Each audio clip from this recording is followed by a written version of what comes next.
আসসালামু আলাইকুম। এই বিজয়ের আনন্দে বা বিজয়ক্ষণে আমি আজকে একটা ভিডিও নিয়ে আসলাম। তো সর্বপ্রথমে আমি স্মরণ করছিলাম যে আমাদের এই মহান বিজয় অর্জনের জন্য যারা প্রাণ দিয়েছেন, নিঃস্বার্থভাবে যাদের জীবন গিয়েছে, সেই সকল মহান শহীদদের আল্লাহ বা সৃষ্টিকর্তা তাদের রুহের মাগফিরাত কামনা করছি। তো দেখুন, আজকের এই ভিডিওটার আসার মূল কারণ দেখেন আমাদের সমাজে কি হচ্ছে বর্তমানে। আমরা এত কষ্ট করে বিজয় অর্জন করলাম, এতগুলা মানুষ গেল, এতগুলা মানুষের জানের মায়া ত্যাগ করে এই আন্দোলন সংগ্রাম করলাম আমরা। তো এইখানে আসলে এখন হচ্ছে নাকি অর্জনটা করার পর আমরা যে সাম্প্রদায়িক দাঙ্গা সৃষ্টি করছি, বিভিন্ন জায়গায় হামলা করছি। দেখেন, এই দেশটা কোনো একটা ধর্মের বা গোষ্ঠী নয়, এই দেশটা আমাদের সবার। হিন্দু, মুসলমান, বৌদ্ধ, খ্রিস্টান বলেন, বিভিন্ন উপজাতি বলেন, চাকমা, কথা সবাই মিলেই কিন্তু আমাদের এই দেশ। তো আমরা একে অন্যকে কেন এই সাম্প্রদায়িক দাঙ্গার সৃষ্টি করব? আমার করজোরে আপনাদের কাছে মিনতি থাকবে যে আমরা এই সুন্দর অর্জন করেছি, এই অর্জনে আপনারা বিন্দুমাত্র প্রশ্নবিদ্ধ করবেন না। এই ধরনের কর্মকাণ্ডে আমাদের এই অর্জনটা প্রশ্নবিদ্ধ হয়, দয়া করে এই জিনিসগুলো করবেন না। আপনারা দেখেন, চিন্তা করেন, এখন এই বিজয় উল্লাসের বা অর্জনের পরে যে সম্পদগুলো আছে এখন কিন্তু সবই রাষ্ট্রের। এখন এই যদি কোনো একটা সম্পদে ক্ষতিগ্রস্ত করি আমরা বা ক্ষতি হয়, এটা কিন্তু পরবর্তীতে যে সরকার আসবে আমাদের ট্যাক্সের টাকা দিয়ে কিন্তু সেটা ঠিক করা লাগবে। তো যেটা হয়েছে আগে হয়তো, এখন আমরা নতুন করে এই বিভিন্ন জায়গায় আগুন, রাষ্ট্রীয় সম্পদ ধ্বংস করা, এই জিনিসটা থেকে আমরা বিরত থাকি। যদি এই জিনিসটা থেকে আমরা বিরত না থাকি, তাহলে আমাদের পরবর্তী ক্ষতি আমাদের সবার। আমরা এই জিনিসটা কেন বুঝতেছি না?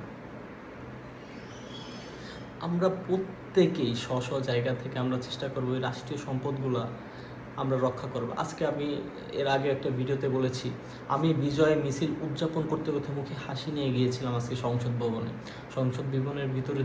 আমিও সবার মতো আকাঙ্ক্ষা নিয়ে সংসদের ভিতরটা কেমন কীভাবে পরিচালনার সুযোগ পেয়েছি, একটু ঢুকি ঘুরি। ওইখানে গিয়ে আমার হাসিটা একদম মলিন হয়ে যায়, বা হাসিটার হাসি থাকে না। আমি কিছুক্ষণ থাকার পর আমার বুকে এক রাশ কষ্ট নিয়ে বের হয়ে যায় যে এর জন্য আমরা আসলে এই আন্দোলন সংগ্রামগুলো করলাম। ওইখানে প্রতিটা জিনিস আমরা লুট করতেছি।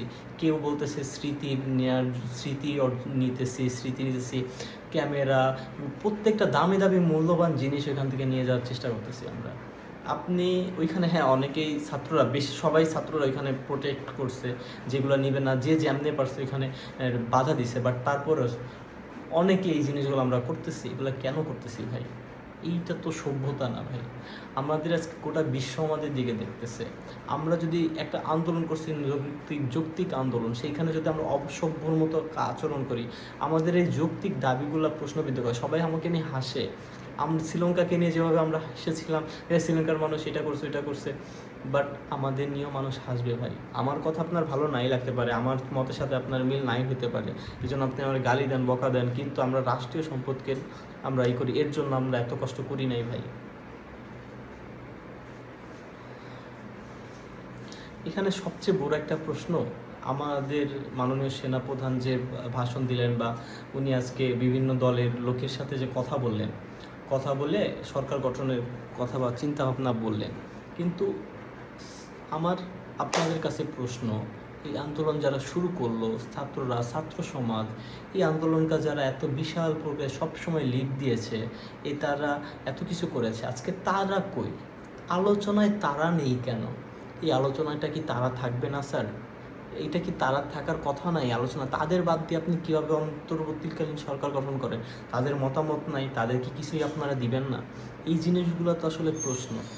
আরও কিছু প্রশ্ন থেকে যায় স্যার, আপনি গণভবন থেকে কালকে রাতে কি হলো?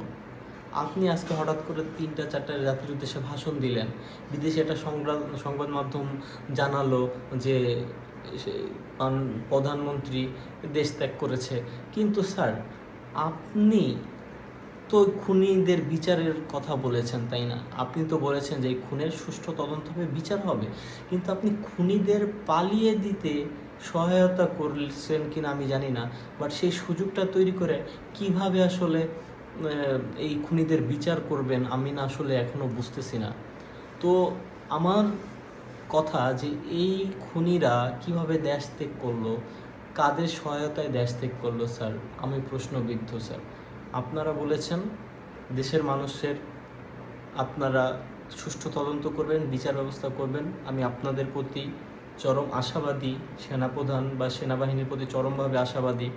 তাদের মনে প্রাণে ভালোবাসি, একটা সম্মানের জায়গাও সব সময় আছে। কিন্তু এইভাবে খুনিরা কীভাবে দেশ থেকে চলে গিয়ে এখন তাদের আমরা কীভাবে বিচারের আওতায় আনবো স্যার? আমি আসলে যেখানে আমাদের দেশে থাকলে বিচার করতে সহজ হতো, বাইরে গিয়ে যাক, পরিশেষে বলবো, আমার সোনার বাংলা, আমি তোমায় ভালোবাসি। এই সোনার বাংলা যেন সুন্দর থাকে। আমরা যে নতুন স্বপ্ন নিয়ে, নতুন আশা নিয়ে আন্দোলন করেছিলাম, সেটা যেন সুন্দর হয়, এই আশাকে কামনা করে আজকে মতো বিদায় নিচ্ছি। ধন্যবাদ। আসসালামু আলাইকুম।